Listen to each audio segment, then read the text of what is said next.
हरिओम प्रभु जी। आज आज के इस प्रश्न परिषद में आप सबका स्वागत है। आज का प्रश्न नोएडा दिल्ली से शोभा जी का है। वो लिखती है, यदि कोई बच्चा किसी धार्मिक संस्था में रहना चाहता है तो उस संस्था के लोग उसको घर से लेने आते हैं, तब उसकी माँ अपने बच्चों के जाने पर बहुत रोती है। तो ये माँ का अज्ञान है या मोह है या ममता है? आगे लिखती है, यदि वो माँ बच्चे के जाते समय रोती है तो ऐसे तो यशोदा मैया कृष्ण जी के मथुरा जाते समय, कौशल्या माता राम जी के वनगमन के समय और अभिमन्यु का शांत शरीर होने के बाद पांडव भी रोए थे। तो इसको कैसे समझे? ये सभी बहुत ज्ञानी थे तो क्यों रोए? प्रभु जी, पहली बात, इस जमाने में, इस युग में या तो व्यवहार सत्ता में, संसार में जो अवतारी पुरुष नहीं है उसके लिए अगर कोई रोता है तो ये वास्तव में अज्ञान है। मोह और ममता उसी में आ जाते हैं। मोह का मतलब अहंकार ही मान लो, अहमता और ममता उसी को मोह अज्ञान का नाम ही मोह है। मोह और ममता जो अहम के लिए है वो मेरा, मम, उसको कहते ममता। तो अहमता, ममता कह लो, अज्ञान कह लो, अविद्या कह लो, इसी के कारण हम सब किसी के बिछड़ने के कारण रोते हैं। अच्छा, कैसे ये अज्ञान है इसको जरा समझे, फिर आगे हम पुराण की बात करेंगे। देखो महाराज, हर एक व्यक्ति चाहता क्या है? हर एक व्यक्ति सबसे ज्यादा अपने आप को चाहता है। और अपने आप को मतलब किसको? अपने तत्व को, अपने आत्म तत्व को चाहता है, अपने चैतन्य तत्व को चाहता है। क्यों? क्योंकि हर एक व्यक्ति वास्तव में आनंद चाहता है, हर एक व्यक्ति वास्तव में सुख चाहता है, हर एक व्यक्ति वास्तव में सलामती चाहता है, हर एक व्यक्ति वास्तव में समझदारी चाहता है। इन तीन शब्दों को हम पकड़ सकते हैं, सलामती, समझदारी और सुख। बस सलामती को सत कहेंगे, सत का ज्ञान नहीं है। सत माने त्रिकाल अबाधित, पहले थे, आज भी है, कल भी रहेंगे, हम कभी जाएंगे नहीं, मिटेंगे नहीं, मरेंगे नहीं, इसको कहते हैं सत। तो हमारा आत्मा का स्वरूप सत्य स्वरूप है। इसको नहीं जानने के कारण हम अपने आप को मर्त्य मानते हैं और इसलिए मरने से डरते हैं। और हर एक डर से बचने के लिए हम सलामती चाहते हैं। क्यों सलामती चाहते हैं? सत्य के अज्ञान के कारण, चित्त के अज्ञान के कारण हम अपने आप को बेवकूफ जानते हैं। इसलिए हम ज्यादा से ज्यादा जानने का प्रयत्न करते हैं, ज्यादा से ज्यादा हमें बोध चाहिए। इस दीवार के पीछे क्या हो रहा है ये मुझे पता होना चाहिए। हम तो ये भी चाहते हैं कि आपके मन में क्या है ये भी हमें पता होना चाहिए। देखो, किसी भी प्रकार का अज्ञान हम बर्दाश्त नहीं कर पाते। क्यों? क्योंकि हम चित्त स्वरूप है, हम ज्ञान स्वरूप है। अपने ज्ञान स्वरूप का पता नहीं होने के कारण हम अज्ञानी होने मात्र से डरते हैं। तीसरी बात है, हम आनंद को, हमारी हर एक प्रवृत्ति, हमारी कोई भी प्रवृत्ति, कोई भी कार्य हो, कोई भी व्यवहार हो, हर एक व्यक्ति आनंद चाहता है। अल्टीमेटली उसको आनंद ही चाहिए। आनंद के सिवा और कुछ चाहे कुछ भी चाहते हो हम, उसके पीछे चाहिए तो हमें आनंद ही। जैसे कि कोई बच्चा समझो पढ़ रहा है, उसको डॉक्टर बनना है। डॉक्टर बन के क्या करोगे? बहुत बड़ा हॉस्पिटल करूंगा। फिर क्या करोगे? बहुत पैसे कमाऊंगा। फिर क्या करोगे? एक सरस सुंदर पत्नी लाऊंगा, सुसंस्कारी पत्नी लाऊंगा। फिर क्या करो? फिर आनंद से रहूंगा। अंत में तो उस आनंद ही चाहिए। हमारी हर एक प्रवृत्ति, अगर हमें पता चले कि ये प्रश्न परिषद में शामिल होने से, इसको सुनने से हमें बहुत बड़ा दुख मिलने वाला है, कोई नहीं सुनेगा, सत्संग भी नहीं सुनेंगे। जो कुछ भी हमें, जो सबसे ज्यादा प्रिय है, समझो कि रसगुल्ला प्रिय है, रसगुल्ला खाने से हमें दर्द होने वाला है, हमें रोग लगने वाला है, हमें बीमारी होने वाली है, हमें बहुत पीड़ा होने वाली है, तो चाहे कितने भी पसंद हो हम उसको नहीं खाएंगे। तो कहने का मतलब ये, हर एक व्यक्ति आनंद ही चाहता है। उसको अपने स्वरूप का ज्ञान नहीं है, उसी को कहते हैं अज्ञान। उसी अज्ञान के कारण ये मोह होता है।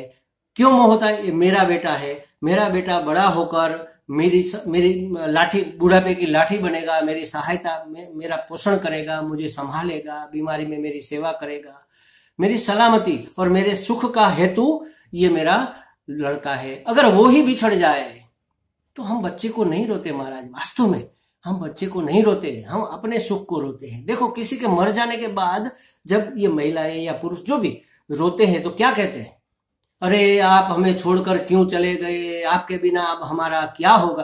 क्यों? हमें छोड़कर चले गए इसका दुख है, आप चले गए इसका दुख नहीं है, आपने हमें छोड़ा इसका दुख है। आपके बिना हमारा क्या होगा इसका दुख है। अब हमारे लिए ये सब कौन करेगा? तो हम सबसे ज्यादा अपने आप को चाहते हैं महाराज। ये मोह है, ये अज्ञान है, हम किसी और के लिए नहीं रोते हैं। तो ये माएँ जो भी रोती है या जो भी कोई रोता है अपने अपनों को बिछड़ने के कारण, प्रेम तो है ही, लेकिन उस प्रेम को, परम प्रेम को, शुद्ध प्रेम को नहीं पहचानने के कारण ये मोह रूपी जो प्रेम है, मोह के रूप में आया हुआ, मोह प्रेम का रूप धरकर मोह आता है, तो उसके कारण हम रोते हैं। अच्छा, अगर ये मोह है, अगर ये अज्ञान है, तो फिर कृष्ण जी को मथुरा जाते वक्त यशोदा मैया क्यों रोई, कौशल्या माता जी क्यों रोए, और अभिमन्यु के मरने के बाद पांडव भी रोए थे। ये सब तो बहुत ज्ञानी थे, ऐसा आपने लिखा है, बहुत ज्ञानी थे। अच्छा देखो महाराज, अब आपके प्रश्न में ही आपका थोड़ा सा जवाब छिपा हुआ है। आपने लिखा बहुत ज्ञानी थे, तो ज्ञान होता है, कम ज्ञान या ज्यादा ज्ञान होता ही नहीं। मैं आपको कहूं कि ये मेरा केसरी वस्त्र है, आपने देखा और जान लिया कि ये वस्त्र है, रंग केसरी है और ये स्वामी जी का, ज्ञान पूरा का पूरा हो गया ना, इसमें क्या बाकी रहा। बहुत ज्ञान का मतलब क्या हुआ? बहुत ज्ञान का मतलब यही हुआ कि ये व्यवहार ज्ञान की आप बात कर रहे हैं। वो व्यवहार सत्ता के बहुत ज्ञानी थे। मैं ये नहीं कहता कि वो पारमार्थिक ज्ञानी नहीं थे, पारमार्थिक ज्ञानी थे, तो भी वो ये तो भगवान की लीला ही थी।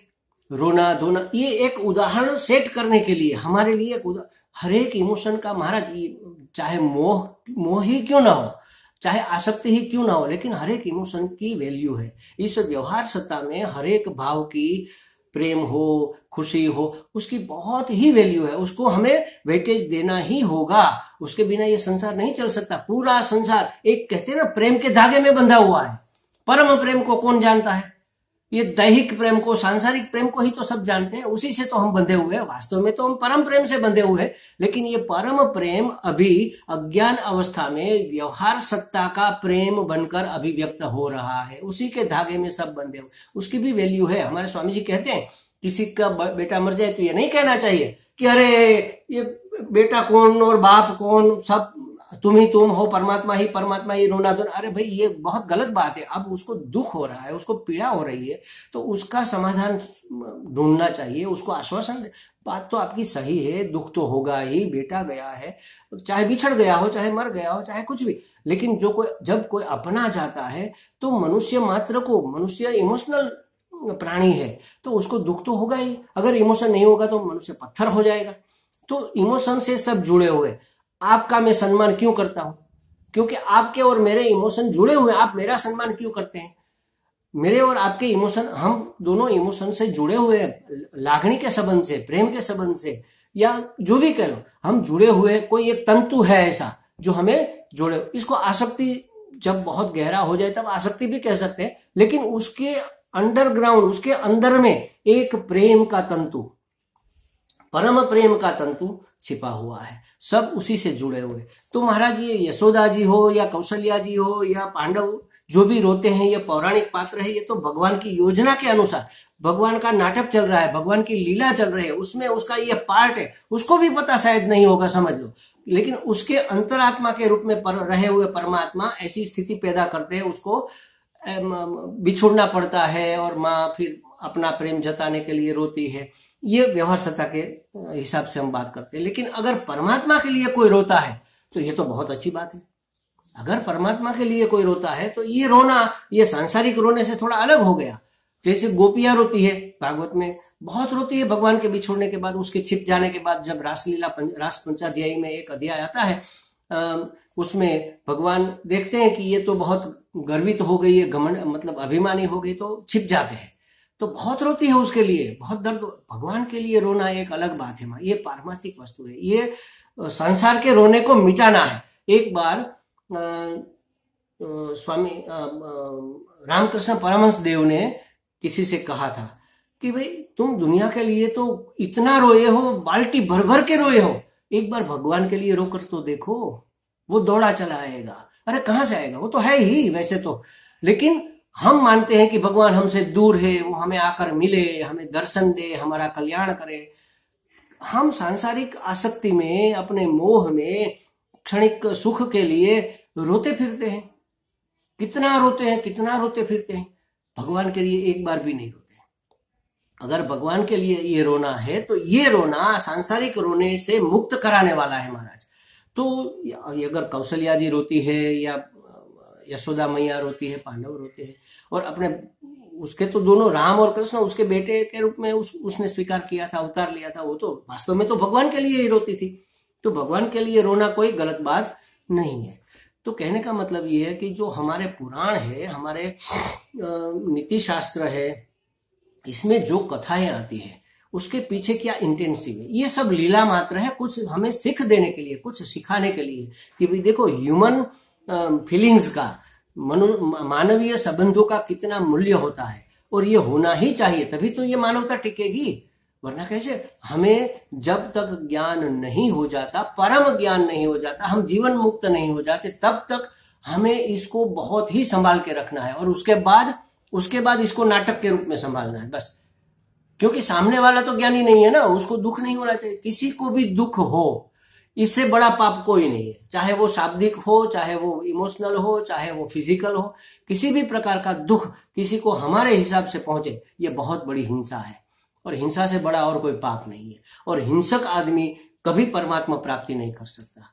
देखो, तो किसी को दुख न हो, उसके लिए हमें उसकी वैल्यू करनी होगी ना, उसकी जो इमोशन है उसको हमें जानना होगा, समझना होगा, उसको वेटेज देना भी होगा, देना ही चाहिए। लेकिन अंदर से जानना चाहिए कि ये सब परमात्मा की योजना के अनुसार हो रहा है, ये सब नाटक है बस। तो हम समझते हैं कि शोभा जी के मन का समाधान हो गया होगा।